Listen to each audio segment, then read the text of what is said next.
You good? Okay. Alright.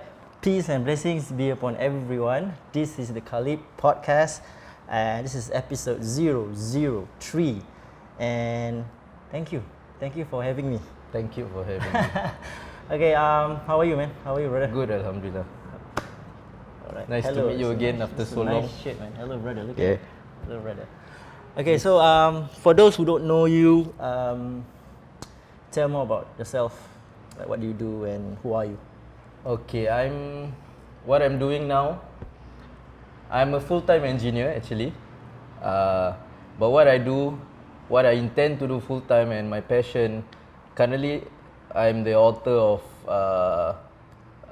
2 books currently. Syafakallah, may Allah Subhanahu Wa Taala heal you. And also the author of Taqlaq, Do Not Worry.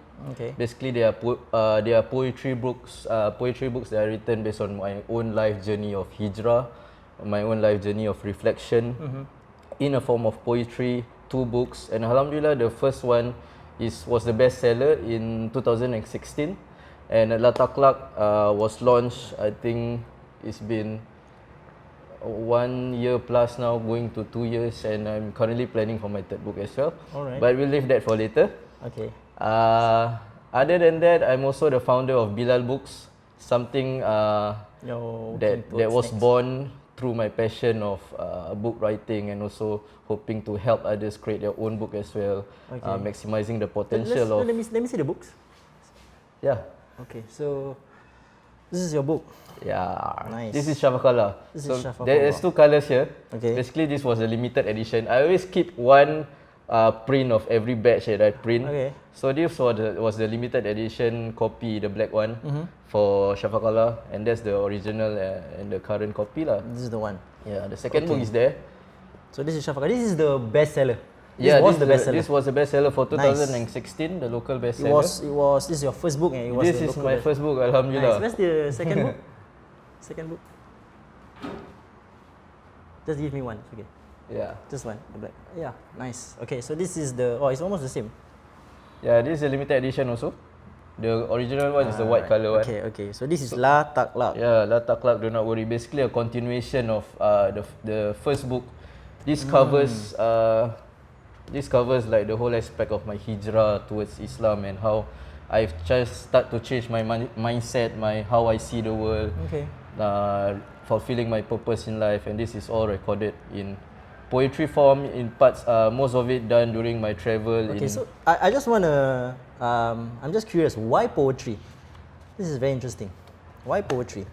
This may sound weird, but I find it weird myself, and till today I wouldn't regard myself as a poet. Okay. No, I grew up really into the hip hop music, really into the hip hop, R&B, rap, that kind of not lifestyle, but I was into that kind of Genre, music, yeah. that genre, and I grew up that way, listening to those kind of songs.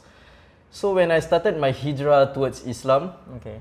I wanted to learn more. I wanted to learn more about Islam, but in a way that resonates best to me. Yep. And when I learn about Islam, I find myself hard to remember certain rulings or certain practices or certain advices. And I realized that I remember better through rhymes. Rhymes. Okay. Yeah. Interesting. So I started each time a knowledge or a wisdom comes in my mind, I always record them down. Okay. And the way I remember them is to make them rhyme, Yeah. and somehow it becomes like a poem. Yeah. Okay. And I collate. I collect all those rhymes and cut the story short. It became a book. It became a book. Do you have this? So when you have this idea before you start this book, right? Do you have like a goal that you want to publish it to be a book, or you just like So what? It was never intended to become a book. Right. So what happened? Such is the way of Allah lah. Very beautiful. It was never intended to be a book. I came out of my. I went to Brunei for 13 months during my national service days. Alright. And what were you? Army? Police? I was in army. Okay. I was in the army, and I was sent to Brunei as a boatman. Okay. So I had to serve most of my national service time in Brunei. I didn't go home for that whole 13 months except for 5 days. Okay. It was basically isolation from the world. Yeah. I wouldn't go into detail of the hardships, or maybe if you want we could do that later. But just to cut the story short, I just wrote and wrote, and when So at that time you just collect poems. Yes, I just collect for my own learning. Okay. For my own learning, for my own reflection. And when I came home after that 13 month stint in Brunei, I decided to make it in because the writings were everywhere. It was in different notebooks. It was even in pieces of papers. So I just wanted to collate everything for my own memory. And also maybe for the benefit of the generations that come after me. You know, I had that macam enlightenment that I wanted to one day have my kids know how I tried to live and improve my life. And what better way than to compile it into a book form. So eventually I compiled everything into a book form, and I approached, but still not intended to publish it, to print it in bulks and to sell to people. No, it was merely as like I said just now, as a remembrance for myself and my future kids. So I searched for shops who could do printing for me, and obviously no shop wants to print just one book for you. No printing company just wants to print just one book for you. So you had everything together already. Yes, I had everything together. You just go to every printing shop and you ask. I just wanted a book for myself and my kid. But nobody wanted to do that. There's no printing company that could provide that kind of service. So I searched for the least amount of books, minimum quantity. What was the minimum quantity that could be printed, and it was 50. And I still remember that day when I wanted to print 50 and I had to pay 1,300 plus for just 50 books. Seriously? Exactly. I don't know if it was a scam or what. Do you remember still where is it? Yeah, I still remember. The reasoning is that they don't print little books, so little amount of books. So if you still want a little amount of books, that will be the cost. Price will still be. Yeah. Do you check other places? I checked other places. Other places don't even print 50 books. Yeah. So that's the cheapest and that's the best price you can get. I came back from army with a certain amount of savings because I never spent my money while I was in Brunei and all that. So I really wanted to do this for myself. I felt that my purpose, my goal, overshadows the amount of money that I have to put into this lah. So I went on, and Alhamdulillah, I really feel till today that was a blessing in disguise. If I would have pushed that opportunity away because of the amount of money I have to put in, maybe I wouldn't be where I am today at all. You know. So going back to the story, I printed 50 books eventually. So I kept like 5-7 books for myself, and I cannot be keeping all 50, right? Correct. So I gave to some people, people that I trust, people that somewhat knows that I write, or people that are close to me who knows that I've went through a certain hijrah of my life. Because at that time it was very awkward for me to have people, because people don't see me much as a writer or a person who expresses himself a lot.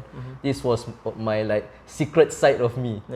But I had to give the book away. So Firuz was one of them, that the people that I gave the books to. And Alhamdulillah, through that 50 books, people liked it. People were moved by it. I even received like messages like how it affected, how it changed their life. Like people were inspired by it. Alhamdulillah, all with the will of Allah SWT, not from myself. But it moved people, and people were starting to spread by word of mouth regarding this book, Syafakallah. And it grew and it grew, and then I told myself, if this was a benefit for people, why not pursue it? Why not pursue it? You know, I was very careful with how I did things. I was afraid that this thing would backfire or change my initial intention was actually which was actually to change myself first and Okay, foremost okay. before attempting to change the hearts of Right. another people out there. Okay. But I felt that this was a message from Allah Subhanahu Wa Taala that you shouldn't keep good things, Yeah. beneficial things Yeah. to yourself with the reasoning that you fear arrogance or you fear. True. That is for you to take care for yourself. Right. Arrogance and all that, pride. So, with that in mind, I thought I should do this. I should expand it lah. So how do you so from the 50, how do you expand it? After 50, I reprinted another 70. How much was it? It was much cheaper. Okay. Way cheaper. Was it the same I cannot publish- remember. Printing shop? No. It was a different already. one. So you found a better. Yeah, I was starting to get into the writing Okay, business, okay. doing my research more, Okay. not just jumping. Okay. So I got another printer, printed 70 more. At that point of time, I was still the writer, still the delivery man, still the packaging person. I'm doing everything by myself. Yeah. I even send all those 50 and 70 books to people at their doorsteps actually. Okay. I made sure that I pass the book personally to them. That time they just deal with you. Like Yeah. how much Yeah. price you put and everything, just deal to you. Okay. I still remember those days. But you were I was Yeah. full of drive, full of Yeah. purpose. Hunger, I wanted, and I had time. Yep. I haven't had a full-time job. Okay. It was after my NS days. I wanted to fill my time. This was a good thing, benefiting people. So after that 70, it just grew bigger, it grew bigger. Suddenly, I just find my book in the pages of Twitter, Instagram, starting to go viral and all this. Oh, okay. Very fast. It grew very fast, and I told myself, why not approach a bookstore, have it in a bookstore. So I emailed every single bookstore that I knew or started to know about in the internet. I just emailed. Yeah. All those Islamic English bookstores especially, I aimed them. Yeah, so the first store that took my book was Darul Arqam, the Muslim convert, Yeah. MCAS. Yeah. Their bookshop took 5 books from me. That was my first. I remember it felt like a very big achievement for myself. Yeah, of course. And a big motivation that maybe I could do this. Maybe I could expand. I could create something bigger. So from that 5 books, it grew to 20 books, 200 books. Now it's in Wardah. Now it's in Salam Media. Now it's worldwide. It's in UK, US, Amazon. How do you deal with so now it's massively scale, right? All over the world. Is it all over the world now? Yes, Alhamdulillah. Like how do you manage that? Like you said that last time you are the delivery, you are this or that, right? So how do you manage to do it? First of all, I want to highlight, even before I explaining all the how it can be, it is logically, sometimes it's illogical, or I just want to highlight that this is all by the will of Allah SWT. And sometimes we think that all this is from our efforts, but it is only through Him and through His blessings that we managed to do all this. Sometimes I think back, I still don't fathom how I can handle all this by myself, and currently with my wife, just the two of us. But for me, my sole intention is I want my books to get out there as much as possible. Okay. Even if there's no profit, as long as it doesn't provide me a loss, I will do it. Because I live with the whys of why I do things. And why I do this is basically from day one is to have the word out there as much as possible, reaching the hearts of people and making that change through this book by the will of Allah SWT. So how I do it is, going back to what I said just now, example, I outsource my books. Now my books are currently in UK, in the US, in the Malaysia, Philippines. The fact is, I don't handle my books directly there. Okay. I have someone who is stationed there. Maybe I partner with another publisher, or I have a friend there. They will do the job for me. Okay. So I will oversee it from my point of view. The reason being why I do this is because the people in their own territories or, Yep. or in their own countries, they know the market best. Yeah. They know the market better than me, in fact. Correct. So I would prefer to have someone who could maximize the potential of that place through their own expertise, and I only give feedback and I only oversee from where I am. First of all, it relieves some of the weight of doing the nitty-gritty work, like the dealing of money, the delivering of book, the printing of books from myself. And when I do that, it gives me time to actually write, Yeah. which comes back to my sole purpose. True. We have only 24 hours in a day, so if we don't invest our time in doing what we're supposed to do, instead doing all the nitty-gritty stuff like dealing with people, dealing with the printing company, sending the books, becoming a delivery man, postman, you won't have time to write. Right. You won't have content to give to the people in the I first think I place. like that a lot. Where like I think most of people who starts, right? I think I can also take this lesson from you, because I enjoy doing interview, but then I have to do the delivery. I have to do this. I have to do that. Right. Yes. But yeah, from what you say, I think it's very relevant and practical, and I think it's a very good lesson. In fact, I even remember being inspired by one of Gary Vee's video.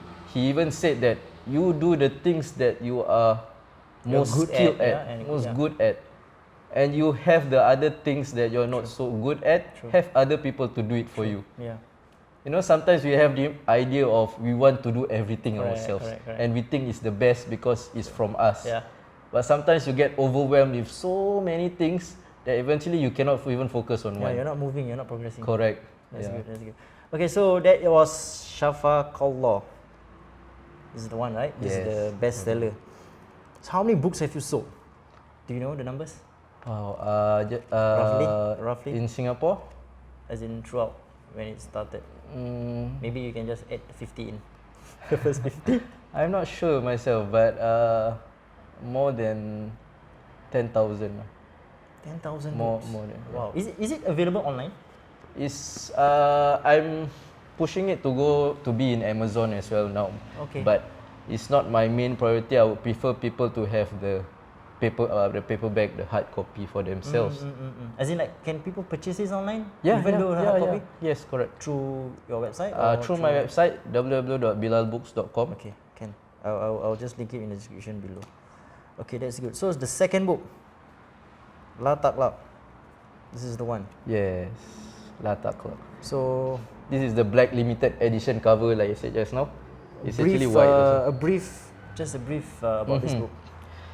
So a brief Summary about this book, summary about this book. Basically, Taqlaq, do not worry, is actually a continuation of Syafakallah. May Allah Subhanahu Wa Taala heal you. Yeah. If you would say that both is the writings about my life journey, about getting to know Islam and all that, but both of them have is written in different phases of my life. Okay. Yeah. So this if you, was single. yeah, this was single. Single and This sad. is and married. Okay, so this is married. Yes. You're married. Okay, But, interesting. What I would say is that Syafakallah is mainly the first few stages of how I the first few phases of enlightenment, Okay. first few phases of hijrah, where I from not knowing to knowing, that stage. Taqlaq is more of knowing, but putting it into practice and being consistent about it. That was the phase of my life, my hijrah phase. So yeah, So Taqlaq. you don't. I just noticed that you don't put your name inside this book. Yeah. Why? Why is it? What's with this Vespa thingy? Remember when I said from where I first started, I was having doubts and second thoughts about publishing my book, putting it in bookstores. Why? Because of one sole reason. I fear that I lose myself through the pride and arrogance, through people knowing me, knowing that I write all these words. Okay. And I fear that I got remembered of the hadith of Nabi Muhammad sallallahu alaihi wasallam saying that some of the people on the day of judgment, their deeds are scattered by Allah Subhanahu Wa Taala. But they do a lot of deeds. But on the day of judgment, it will not count and be scattered by Allah Subhanahu Wa Taala. Why? Because they do it because of different reasons, different intentions. For fame, for money, Correct. for attention, putting in pride and arrogance in themselves. So this is what I feel. And by the small fact of putting my name on the book may cause that in me. So I fear that, and hence I don't want my name there. Yeah, I got it. So are you gonna stick with that? With this you call yourself what? The VespaRider. TheVespaRider. Okay.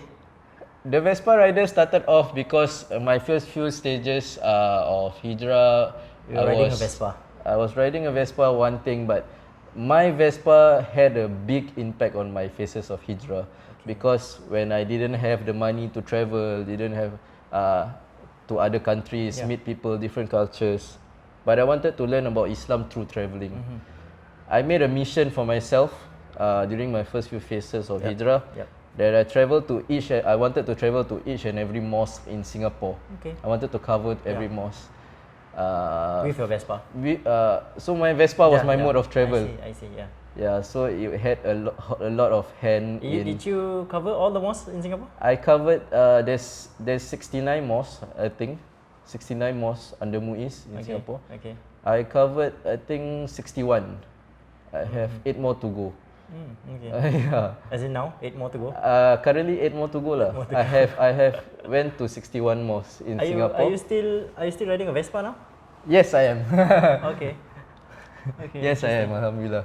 Okay. What are the challenges of writing? The challenges of writing. What are the challenges you face? Like I said just now, the biggest challenge is to keep your intention true for that one sake, for the sake of Allah Subhanahu Wa Taala. That would be my biggest challenge, and I believe would be the challenge for most of the people out there, no matter what fields they are in actually. Yeah. To do it only for the sake of Allah Subhanahu Wa Taala. That would be the number one challenge. Aside from that, there would be other challenges. What are the challenges you face? If you, I would put it in different aspects. If I put it in the aspect of society and people, you would face a lot of people who think you would never make it. Nice. And I like that. a lot of people who would think that even if you have made it, you are still not good enough. That is the challenges that you have to go through in doing what you love to do, or doing anything at all. Actually, you will face this kind of people. Yeah, the naysayers. Yes, the naysayers, the backbiters, the judgmental people. How do you deal with that? Is to deal with myself. Sometimes we want to deal with this kind of people. We think that we ourselves have to deal directly to them, but at the end of the day, we have to deal with ourselves first, and how we see things from what perspective. And like I said, if your intention is only solely for the sake of Allah Subhanahu Wa Taala, and you focus on that as your foundation of what you do, you won't be the least affected by the words of people, because you are not doing it for people. Right. Yep. You see, sometimes we are hurt by people because we are dependent on them. We are dependent on the impressions of people. True. We are dependent of how people will see us, how people will think of us. So we end up doing not what we want to do, but doing what people want us to do. You know? So if we fix ourselves first, fix our intentions first, fix our character first, fix our perspectives first, these people will just go by. They will just, no hardship will stay. They will come, they will hurt you, they will just go. And they will go. Yeah. So at that point of them wanting to hurt you, you have to guard yourself with the right character in yourself. Do you still have people hating you now today? Yeah, of course. It never ends, and it applies for everybody as well, no matter what fields you are, no matter at what stage or level or what kind of success you are involved with. There will always be this kind of people until the day you die. True. Yeah. Okay. So right now, what are you doing right now? Currently, I'm full-time job as an assistant engineer, and also a writer for books. My third book coming, and also I'm the founder of Bilal Books. Bilal Books is actually a publishing and distribution platform. Okay. I would like to cater that for. I started that to cater for the young Muslim budding writers who I feel there are a lot in Singapore, but doesn't really know where to go to have their books out there. Okay, interesting. Let's talk about Bilal Books, is it? Bilal Books. Okay, let's talk about it. Like, what's how do you come up with the idea, and what is Bilal Books? Okay. So as you know, I was a writer. Yeah. I started off writing, having my books published, and being an author, being called an author. Okay. So I have my books through different avenues of distribution. I went through the journey of having a traditional publisher to publish my books for me. I went through the road of self-publishing, which having to publish my own books myself, doing everything myself, being the postman, being the delivery man, being the packaging, being the one who finds the printer and all that, all doing the nitty-gritty works. I went through all of that, and so I didn't want. Secondly, through my journey writing, I managed to meet different kinds of people who have a lot of potential in them. They knew how to write, they had a good grasp of the language, they gone through beautiful life journeys, going through different forms of hijrah, different form of enlightenment, basically inspiring people. But they don't know where to go with their writings. Okay. You see? Interesting. Yeah.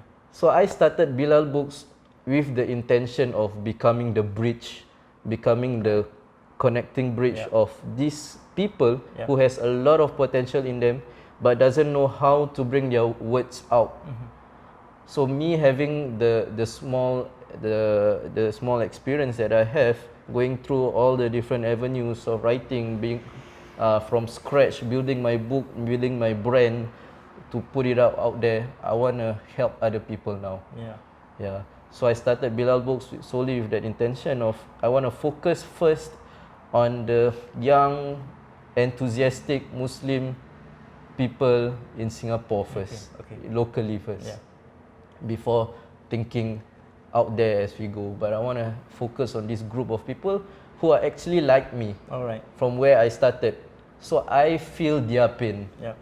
And through my pain, I don't want them to feel my pain. I want to make things easier for them to have their words out there, to benefit, to start benefiting people. So basically, it's for anyone who has the passion to write. Correct. But they don't know how to do it. So what we do in Bilal Books is we provide the guidance, we provide the platform, we provide the resources, we provide the expertise for people to create their own book. And also have it out there. Is it when did you start this one? This Bilal Books? This Bilal Books was started last year. It started last year? Yeah, it started last year, 2018. Do you have a physical store, or how do you do it? Like, it's just people just come to you one-on-one and you just talk? We currently only have a home office. We don't have a store, and I don't intend to have a store or an office anytime soon, because I believe in moving around, meeting people, and my office is the world. Okay, so you just have an Instagram account, and when people just wants to connect with you, you just meet up halfway. And you just discuss from there, is it? Yes, we have all the resources that we need.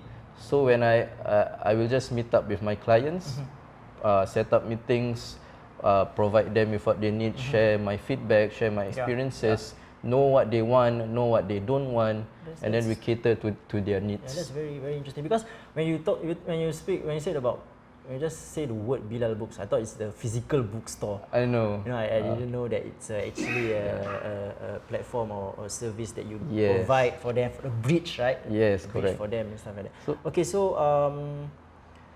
Okay, got it. How do you balance yourself from your full-time job that you have and Bilal Books and writing now?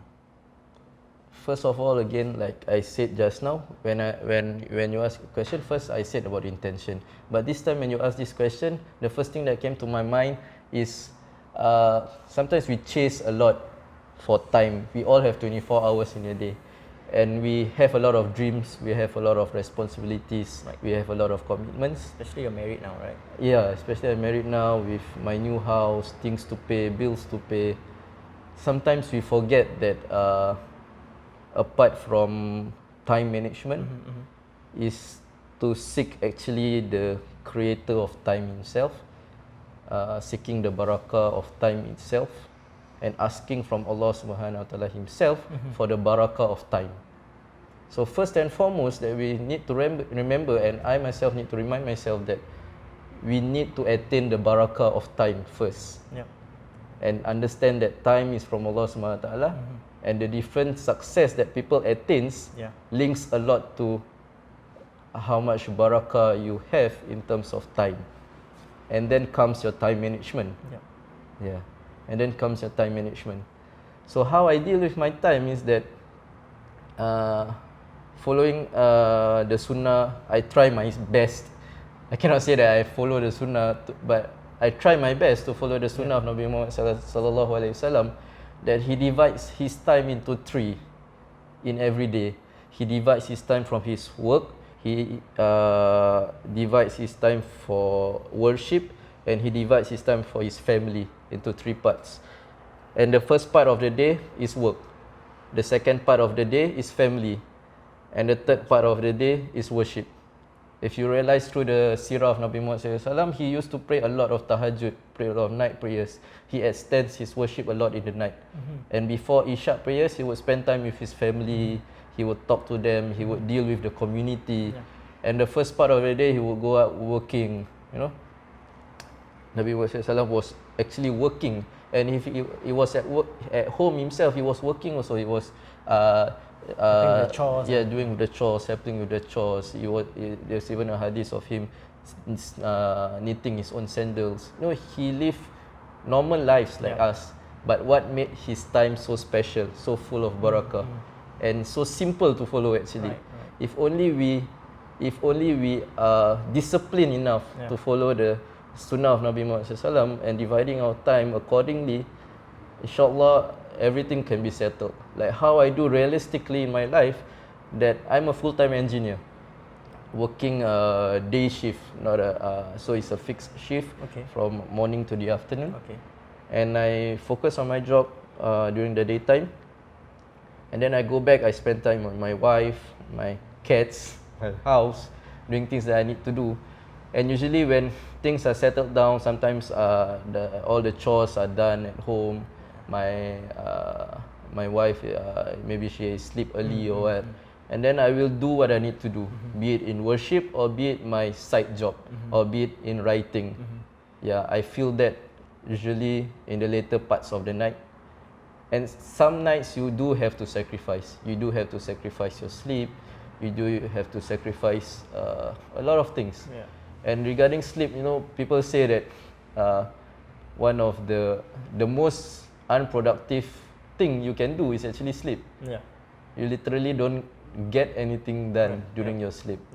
And even in the seerah of Nabi Muhammad SAW, he barely sleep. Even in the later parts of the night, he does a lot of worship and he lessens the time of sleep. But instead focuses sleeping on certain times of the day. Means there are times of the day where it's best for you to sleep, to maximize the energy for the other times of the day. Taking naps and stuff like that, taking naps like that and all that. Okay. Interesting, very interesting. I like how you answer your questions and relate everything back to our Prophet Muhammad sallallahu alaihi wasallam. Much of a reminder for myself also. Yeah, it's very good. It's very good. Okay, so now more focus is on Bilal Books, and you mentioned about your third book. So let's talk about that. Let's talk about the third book. So besides my full-time job, besides my Bilal Books, besides the publishing, distribution, I'm also at the same time working on my third book actually. So my third book, my first 2 books was actually a pure full poetry book, books of poems or rhymes or whatever you may call it. But this time for my 3rd book, I want to do something different. Still, I feel that my expert or what I'm good at in terms of poetry and rhymes, I will still have it inside my book. But I would want to put in as well like short write-ups of reflections, normal write-ups, reflections. That's not poetic, just normal reflections. So mixture of both. Yes, mixture of them, providing something different for people. I have other plans also to make an interactive book, like poems, but half done poems that people can input. People can input and make people think. Basically, whatever benefits lah. But as of now, my work is I'm focused a lot on the poetry and the reflection parts, and I'm halfway there. I hope to have it published next year, 2020, early next year. Okay. Like first half of 2020, I hope. Any idea of the title? I have a few, but I'm not gonna say it now. It will be a suspense. Okay, interesting. So what's next for Bilal Books? Currently, we have 2. We're gonna publish 2 books soon. In the midst of publishing 2 local authors, 2 very much full of potential authors. Really? 2 local authors. Okay. So do you only help writers who are in the Islamic field or other concept? I would want to focus on. It doesn't have to be It doesn't must be Islamic writings. Anything that is motivational, anything that is full of reflections, anything that like self-help or self-improvement books. Interesting. Or also poetry book. I'm gonna publish one poetry book as well. Okay. Interesting. So basically, you can also deal with non-Muslim writers. Yes, as well. definitely. Okay. Whatever benefits. And I feel I'm more inclined towards the field of self-help, self-improvement, motivational, poetry, those kinds of books. Okay. So firstly, I would like to help people who are inclined towards these fields as well. Because that is the most direct way of benefiting people, is to provide so you're helping 2 new authors to launch their books. Aside from helping authors to launch their books as well, I'm also distributing books as well. Means authors who have already published their books, so I take in their titles and I help them to sell their books in Singapore. Right. In bookstores, you mean? Through my online website. Through the online website. Yeah, through my online website. So you kind of have a online bookstore, something like that. With how many books right now? So Bilal Books currently has 5 books. 5 books. The thing about us is that we want to really handpick these books ourselves, and we don't just take in any common other titles from. It's easy for us to do that, but it doesn't set us apart from other resellers, other distributors. I want it to have my store to have a niche, to have something different from others. So we handbook. Like recently, I just took in a book from the UK, US, titled "To Keep from Undressing." The author is Aisha Sharif. Yeah, she's a very prominent writer in the UK, US. A very grounded, very firm background on language, on poetry. Do you know her personally? We just got to know each other actually. Alright. I read up a lot about her, and we have been conversing a lot. So her book in Singapore is actually, we are the first resellers of her books in Singapore. Yeah, so we handpick different kinds of. We don't just take in any other titles. Interesting. Okay, I want to ask you, what makes a good writer? Humility and intention. Can you elaborate on that? Sometimes we not saying only writer, whatever field you're in, engineering, author, doctor, scientist, sometimes we depend on our own character or our own expertise to say that we are good at something. But to me, the most important trait that we must have first and foremost is to have the right intention. Firstly, the right intention, and to instill humility in us. Why I say intention and humility is because like we talked about just now, a lot of things in life will stray us from what we intend to do, from the purpose of what we do, the whys of what we do. And I really believe that the success of what you do depends on the strength of your whys, why you do things, which ties a lot with intentions. So if you have the right intentions, you have the right whys, and you have a firm, strong why of what you want to do and how you want to do it. And if it's strong enough, through time it won't be shaken by other aspects like people, resources, because you will face these difficulties eventually. You will face difficulties from people, you will face difficulties financially, resource-wise, or motivational-wise, your own self bringing yourself down, like you feel like you cannot do this anymore, I'm not good enough.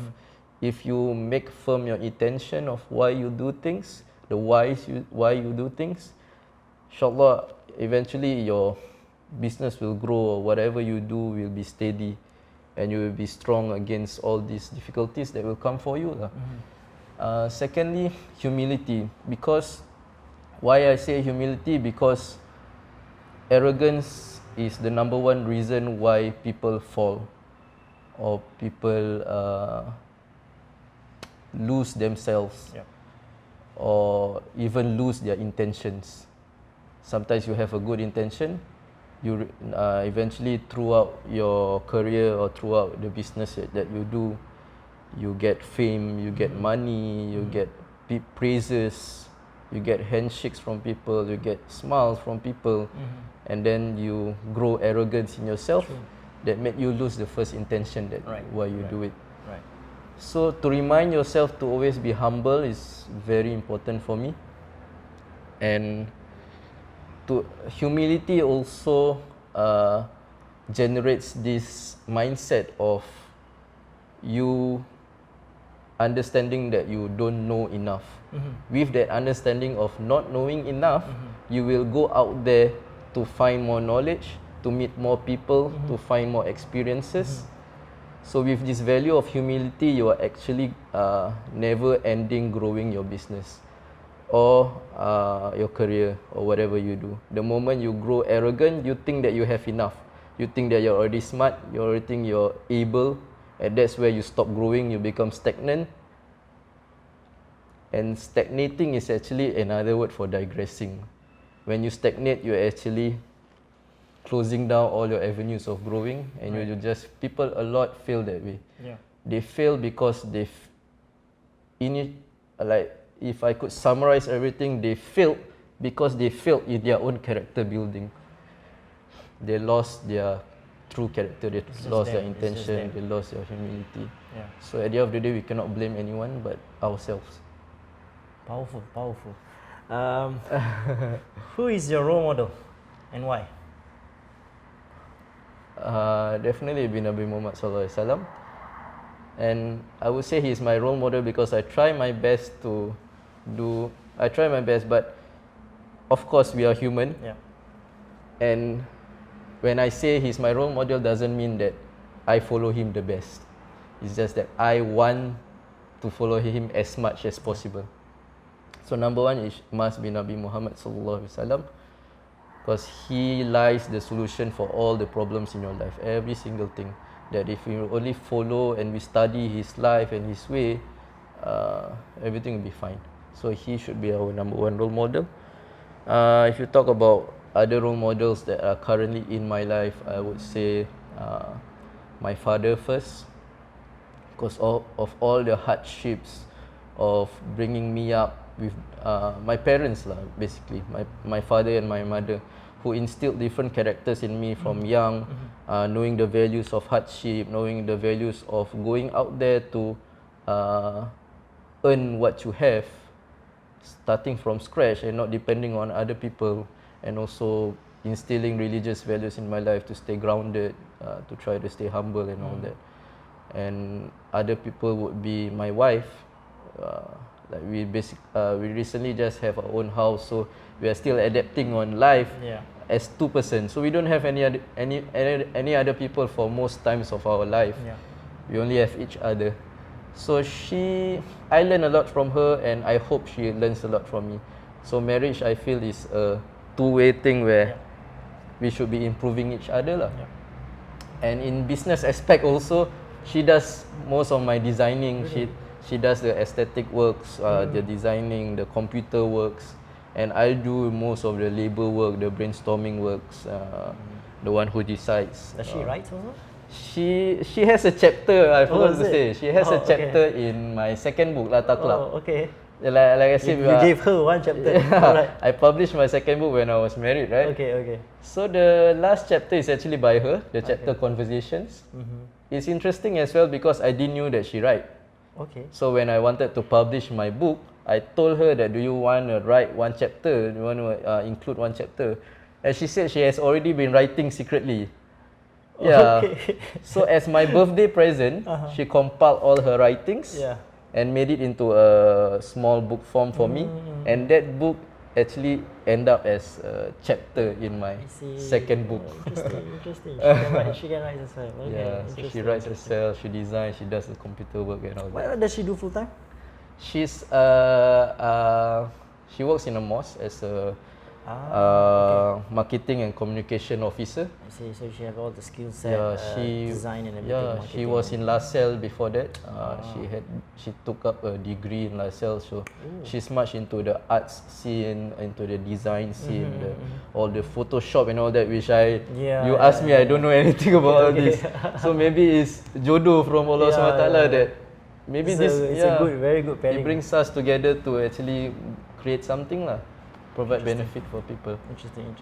So, so now the challenges is the house, payment and everything, and also, do you plan to quit your full-time job? Yes, this is a stepping stone for me, and I believe I'm still young, and I'm still have, inshallah, if Allah wills that I have a lot of time. This full-time job is a stepping stone for me, and I never intended for it to be. Was that your first full-time job? No, it's not my first full-time job. I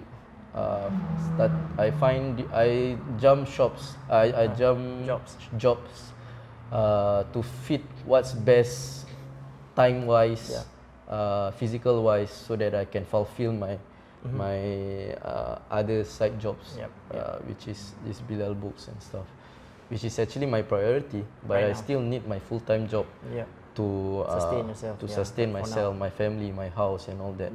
And also, there are good reasons about it that I learned to deal with people, I socialize, handle people, liaise with people, and all that. So it has good life skills that are important for my future. So I still have this full-time job as an engineer. But like I said, I don't intend it to be all the way with it. I put myself 5 years. We need to have plans lah. Right. So I set myself a 5-year plan, 10-year plan, 15-year plan. So I aim for 5 years, and I'll do my best, my very best with it, and see where I will be at. And hopefully after these 5 years, I hope to do Bilal Books and writing as a full-time job lah. Inshallah, you can do it. Last question. All right, last two questions. What is your definition of a great leader? The definition of a great leader. There is a lot of values that defines a great leader, but to put it simply and to put what resonates best for me as a guiding factor to hopefully become a good leader for my family, for my work, for my community, or whatever it is, because all of us are leaders first and foremost. Whether we realize it or not, we are all leaders. Even being the owner of a cat, you're actually the leader of a cat. Right. You know, you feed the cat, you decide how much to feed the cat, you decide how you want to take care of your cat. That is a leader by itself. So whether we realize it or not, we are actually leaders. So what I would say, the first and foremost is, again, going back to the hadith of Nabi Muhammad SAW that resonates best to me is to love for a brother what you love for yourself. Means to be a leader is actually not seeing yourself as somebody above the other. You have to put yourself at the same level with the person you're with, and then understands what he needs the most, understand what he requires the most, understand what improves him, and then you build it together. That is the definition of a leader. You work for him or not, but you work with him. For example, you grow together. Secondly, from the what resonates best in the Quran says, Allah Subhanahu Wa Taala will not change a condition of a people unless you change what is within yourself.